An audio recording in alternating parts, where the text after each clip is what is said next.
I was born and raised on the Red Lake Indian Reservation and had lived in Minneapolis for 5 years after high school. Although res life can be challenging, living in Red Lake since birth gave me such pride for me, my people, and my culture. Living in Minneapolis amplified that thought, and it wasn't until I lived away from home until I found my calling. I fell in love with Ojibwe language while I lived away from home.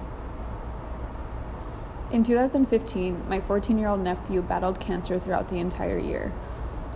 Throughout this year, I built up a strong feeling of helplessness and unworthiness.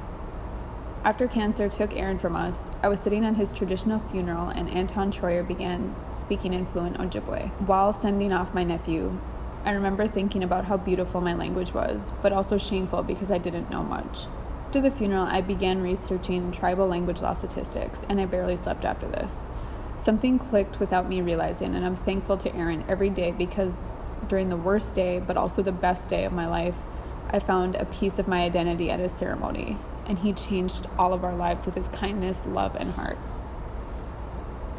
Prior to knowing that I wanted to spend the rest of my life serving the Ojibwe language, I hadn't ever thought about where I sat within society or what my true identity was as an Ojibwe person.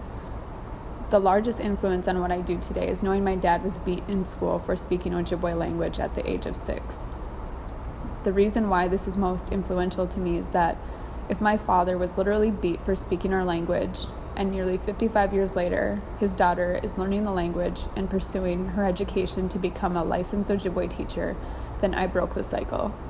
I hold this at such a high regard because it truly shows the pure strength of Ojibwe culture and language, but at the same time, it gives me so much strength within my identity as an Ojibwe person.